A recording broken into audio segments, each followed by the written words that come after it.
ശശി തരൂർ എന്ന ആഗോള പ്രതിഭയെ പാർട്ടിയിൽ നിന്ന് പുകച്ച് പുറത്തു ചാടിക്കാൻ നീക്കങ്ങൾ നടക്കുന്നുവെന്ന ആരോപണം ശക്തമായ സാഹചര്യത്തിലാണ് AICC general secretary KC Venugopal കളം പിടിക്കുന്നത്. തരൂർ CPM-മായി ചർച്ചകൾ നടത്തുന്നു എന്ന വാർത്തകളെ പരിഹാസത്തോടെയാണ് അദ്ദേഹം നേരിട്ടത്.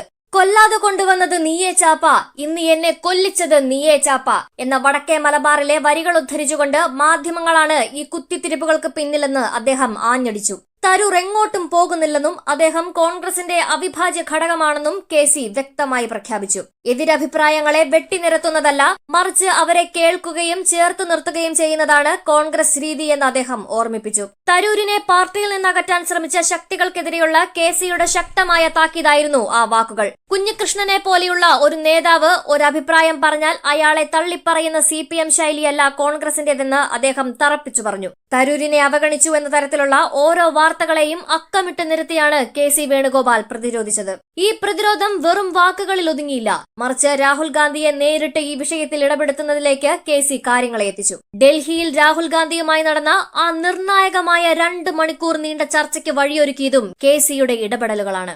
സാധാരണഗതിയിൽ ഒരു നേതാവിനും നൽകാത്ത അത്രയും സമയം രാഹുൽ ഗാന്ധി തരൂരിന് നൽകി എന്നത് തന്നെ ഇതിന്റെ പ്രാധാന്യം വ്യക്തമാക്കുന്നു. തന്നെ കുറ്റക്കാരനായി ചിത്രീകരിക്കാൻ ശ്രമിക്കുന്ന ചില നേതാക്കളുടെ നീക്കങ്ങളെക്കുറിച്ച് തരൂർ രാഹുലിനോട് സംസാരിച്ചു. എന്നാൽ തരൂരിനെ കേൾക്കാൻ തയ്യാറായ രാഹുൽ ഗാന്ധി കേരളത്തിലെ പാർട്ടി തീരുമാനങ്ങളിൽ തരൂരിന് കൃത്യമായ പങ്കുണ്ടാകുമെന്ന് ഉറപ്പു നൽകി. തരൂരിനെ ഈ പാർട്ടിക്ക് ആവശ്യമാണ് എന്ന രാഹുലിന്റെ ഒരൊറ്റ വാക്കിൽ മാധ്യമങ്ങൾ ഇത്ര കാലം ചർച്ച ചെയ്ത അഭ്യൂഹങ്ങളെല്ലാം തകർന്നടിഞ്ഞു. തന്റെ നേതാവ് രാഹുൽ ഗാന്ധിയാണെന്നും വെറുപ്പിന്റെ അങ്ങാടിയിൽ സ്നേഹത്തിന്റെ കട തുറന്ന അദ്ദേഹത്തിന്റെ പോരാട്ടത്തിൽ താൻ എന്നും കൂടെയുണ്ടാകുമെന്നും തരൂർ ഇതോടെ ആവർത്തിച്ചു. തന്നെ പുറത്താക്കാൻ നോക്കുന്നവർക്ക് മുൻപിൽ തലയുയർത്തി നിന്നു തന്നെയാണ് തരൂർ തന്റെ നിലപാടുകൾ വ്യക്തമാക്കിയത്. താൻ 17 വർഷമായി കോൺഗ്രസുകാരനാണെന്നും എന്തിനാണ് എപ്പോഴും തന്നോട് മാത്രം ഈ ചോദ്യങ്ങൾ ചോദിക്കുന്നതെന്നും അദ്ദേഹം മാധ്യമങ്ങളോട് ക്ഷോഭിച്ചു. KC വേണുഗോപാലിന്റെ ശക്തമായ മാധ്യസ്ഥവും രാഹുൽ ഗാന്ധിയുടെ ചേർത്തുപിടിക്കലും വഴി കോൺഗ്രസ് ഇന്ന് ഒറ്റക്കെട്ടാണെന്ന് തെളിയിച്ചിരിക്കുകയാണ്. കൊച്ചിയിലെ പരിപാടിയിലോ മറ്റോ ഉണ്ടായ ചെറിയ നീരസങ്ങളെക്കാൾ വലുതാണ് പാർട്ടിയുടെ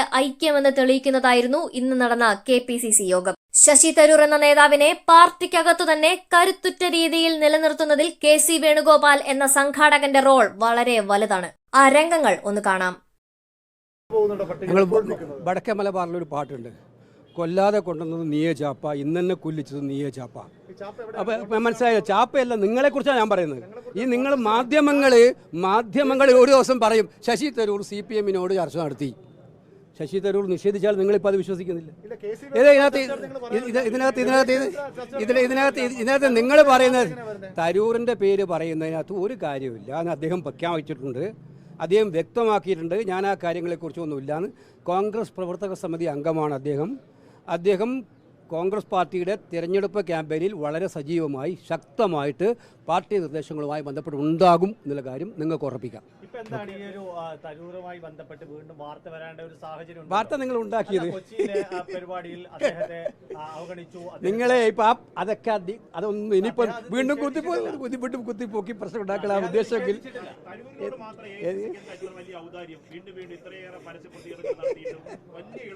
എന്ത് ചെയ്യണമെന്നാണ് താങ്കൾ ആഗ്രഹിക്കുന്നത്? ഒന്ന് പറഞ്ഞതാ.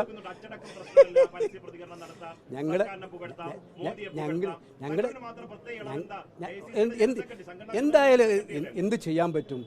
ഞങ്ങളുടെ പാർട്ടിയുടെ ഡിസൈൻ എന്ന് പറയുന്നത് അങ്ങനെയായിപ്പോയി. എതിരഭിപ്രായങ്ങളുണ്ടെങ്കിൽ അവരെ 52 വെട്ടി കൊന്നു തീർക്കുക എന്നുള്ളതല്ല ഞങ്ങളുടെ ശൈലി. മനസ്സിലായില്ലേ? ഞങ്ങളുടെ ശൈലി എതിരഭിപ്രായങ്ങളെ സ്വീകരിച്ച് അത് നല്ല കാര്യങ്ങളുണ്ടെങ്കിൽ ആ നല്ല കാര്യങ്ങൾ കൂടെ കൊച്ചു മുന്നോട്ട് പോകുക, ആ എതിരഭിപ്രായങ്ങളൂടെ കൈകാര്യം ചെയ്ത് മുന്നോട്ട് പോകുക എന്നുള്ളതാണ് കോൺഗ്രസിൻ്റെ ശൈലി. അതല്ലാതെ കുഞ്ഞികൃഷ്ണൻ ഒരു അഭിപ്രായം പറഞ്ഞ ഉടനെ ആ കുഞ്ഞികൃഷ്ണൻ ചെയ്ത എത്രയോ ത്യാഗങ്ങൾ എൻ്റെ നാട്ടുകാരനാണ്, അതെല്ലാം ഒരു ദിവസം മറന്നിട്ട് കുഞ്ഞികൃഷ്ണൻ ഇപ്പം കോടാലിയായി എന്ന് പറയുന്ന പോലെ അങ്ങ് പറയാൻ പറ്റില്ല.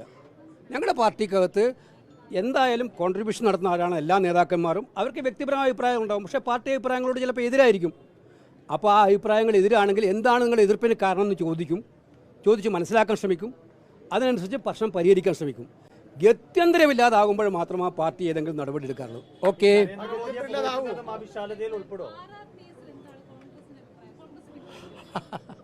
അതെന്താ ഇപ്പോൾ അതും ഒരു തമാശയല്ലേ? കേരളയിൽ പ്രഖ്യാപിക്കുന്ന കേന്ദ്ര അനുമതിക്ക് മുമ്പേ കേരളയിലങ്ങ് പ്രഖ്യാപിച്ചു. വികസനം നടത്തുന്നു എന്ന പ്രഖ്യാപനം നടത്തിയോണ്ട് വല്ല കാര്യമുണ്ടോ? എന്തോ തെറ്റിദ്ധരിച്ചിരിക്കുകയാണ്. വികസന പ്രഖ്യാപനങ്ങൾ നടത്തിയാൽ ജനം അതിൽ വീഴുമെന്ന്. ഇത്തരമൊരു പ്രഖ്യാപനം ഈ ശ്രീധരൻ്റെ ഒരു പ്രഖ്യാപനം വന്നു കഴിഞ്ഞ ദിവസം ഹൈ സ്പീഡ് റെയിൽവേ വരാൻ വേണ്ടി പോകുന്നു. കേന്ദ്രമന്ത്രിയായിട്ട് അദ്ദേഹം ചർച്ച നടത്തിയെന്ന് പറയുന്നു.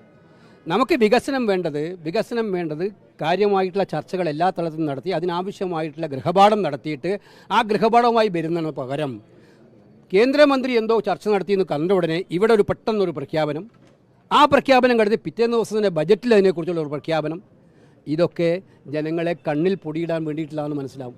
ആത്മാർത്ഥമായിട്ട് വരട്ടെ, തിരഞ്ഞെടുക്കപ്പെട്ട ഒരു സർക്കാർ വരും. ഈ കേരളത്തിൽ വലിയ മാറ്റങ്ങൾ ഉണ്ടാക്കാവുന്ന വൻ പദ്ധതികളും ജനങ്ങൾക്ക് വേണ്ടി ഉപകാരപ്രദമായിട്ടുള്ള ക്ഷേമ പദ്ധതികളും ഉണ്ടാവും. Wait and see. അതുവരെ കാത്തിരിക്കുക.